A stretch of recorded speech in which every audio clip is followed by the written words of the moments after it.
দক্ষিণ আমেরিকার দেশ কলম্বিয়া। আন্দিজ পর্বতমালা, অ্যামাজন জঙ্গল আর রহস্যে মোড়া পাহাড় নদী প্রকৃতির দেশ এটি। এখানেই আছে এক বিস্ময়কর নদী, যার রং বদলায়, কখনো লাল, কখনো গোলাপি, কখনো আবার সবুজ বা হলুদ। বিশ্বাস করতে কষ্ট হলেও সত্য, এই নদীর নাম কানো ক্রিস্টেলস, যাকে বলা হয় দ্য রিভার অফ 5 কালার্স বা লিকুইড রেইনবো। এটি একটি নদী নয়, যেন স্বয়ং প্রকৃতির আঁকা এক জলজ ক্যানভাস। এমন এক নদী, যেখানে আকাশ ও মাটি মিলেমিশে এক হয়ে যায় রঙের সৌন্দর্যে। কানো ক্রিস্টেলস অবস্থিত কলম্বিয়ার সেরানিয়া দ্য লা ম্যাকারেনা নামে একটি সংরক্ষিত পাহাড়ি অঞ্চলে, যা কলম্বিয়ার মেতা বিভাগে পড়ে। পুরো অঞ্চলটি জঙ্গলে ঘেরা, দুর্গম এবং পরিবেশ সংবেদনশীল। এখানকার জলবায়ু, পাহাড়ি খনিজ, নদীর ধারা সব মিলে একটি অসাধারণ পরিবেশ তৈরি করেছে এই নদীর রং বদলানোর জন্য। এই নদীটি প্রায় 100 কিলোমিটার দীর্ঘ, এবং যদিও এটি বিশাল নয়, কিন্তু এর বৈশিষ্ট্য একে পৃথিবীর সবচেয়ে ব্যতিক্রমী নদীগুলোর একটিতে পরিণত করেছে। কানো ক্রিস্টেলস এর সবচেয়ে বড় রহস্য হল এর 5টি রং: লাল, সবুজ, হলুদ, নীল এবং কালো। এই রঙগুলো আসে একটি বিশেষ জলজ উদ্ভিদ থেকে, যার নাম ম্যাকানিয়া ক্লাভেগেরা। এটি এক ধরনের শৈবাল বা জলজ উদ্ভিদ, যা নদীর নিচে জন্মায়। বর্ষা শেষে এবং শীত শুরুর আগের সময়টায়, মে থেকে নভেম্বর, যখন পানির গভীরতা একেবারে নিখুঁত হয়, সূর্যের আলো পড়ে সরাসরি পানিতে, তখন এই উদ্ভিদ তার রং বিকশিত করে। বিশেষ করে সূর্য যখন মাথার ওপরে থাকে, তখন নদী যেন এক বিশাল রংধনুতে পরিণত হয়। এই উদ্ভিদ লালচে বা গোলাপি রং ধারণ করে, যার সঙ্গে মিশে যায় পানির নিচের খনিজ, পাথরের গঠন এবং অন্যান্য শ্যাওলা বা শৈবাল, ফলে তৈরি হয় এক অনন্য রঙিন পরিবেশ।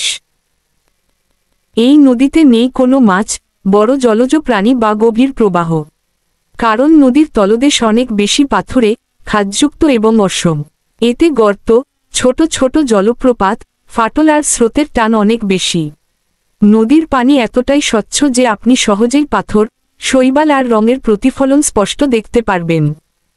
এখানে জলের গতি ও সূর্যালোকের প্রতিফলনের সঙ্গে সঙ্গে প্রতিটি মুহূর্তেই নদীর রং বদলাতে থাকে। তাই একবার দেখে আপনি এর পূর্ণ সৌন্দর্য ধরতে পারবেন না, প্রতিবারই নতুন রূপে ধরা দেয় এটি। কানো ক্রিস্টেলস শুধু বৈজ্ঞানিক কৌতূহলের স্থান নয়, বরং স্থানীয় আদিবাসীদের কাছে এটি এক পবিত্র নদী।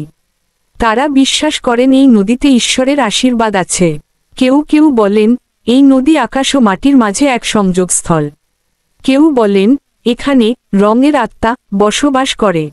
আবার কিছু লোককথায় বলা হয়, নদীর নিচে লুকানো আছে প্রাচীন স্বর্ণের শহর বা কোনো রহস্যময় বস্তু, যা কখনো দেখা যায় না, শুধু রঙে প্রকাশ পায়। এই নদীর প্রাকৃতিক সৌন্দর্য টিকিয়ে রাখতে কলম্বিয়ান সরকার কঠোর নিয়ম চালু করেছে। প্রতি বছর নির্দিষ্ট সময় ও নির্দিষ্ট পরিমাণ পর্যটকই এখানে যেতে পারেন। সাবান, সানস্ক্রিন, পলিথিন জাতীয় কিছু ব্যবহার করা নিষিদ্ধ। স্থানীয় গাইড ছাড়া ভ্রমণ নিষিদ্ধ। নদীটির পাশে কোনো স্থায়ী আবাসন নেই। পর্যটকদের ছোট ক্যাম্প বা নির্ধারিত ভ্রমণ কেন্দ্র ব্যবহার করতে হয়। কানো ক্রিস্টেলস যেতে হলে প্রথমে যেতে হবে কলম্বিয়ার রাজধানী বগোটা শহরে। সেখান থেকে ফ্লাইটে যেতে হয় লা ম্যাকারেনা নামের ছোট্ট শহরে। লা ম্যাকারেনা শহর থেকেই জিপ ও হাইকিং করে সেরানিয়া দ্য লা ম্যাকারেনা জাতীয় উদ্যান পার হয়ে পৌঁছাতে হয় নদীর ধারে। পর্যটকদের জন্য নির্দিষ্ট ট্রেইল, রুট ও গাইড পরিষেবা থাকে। অ্যাডভেঞ্চার প্রেমীদের জন্য এটি এক স্বর্গীয় অভিজ্ঞতা।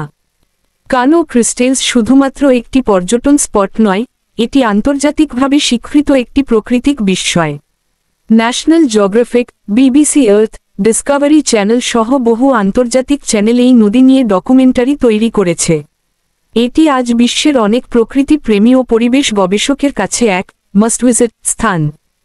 এটি কোনো বড় বা গভীর নদী না, তবু পৃথিবীর সবচেয়ে সুন্দর নদী হিসেবে পরিচিত, শুধু তার রঙের জন্য।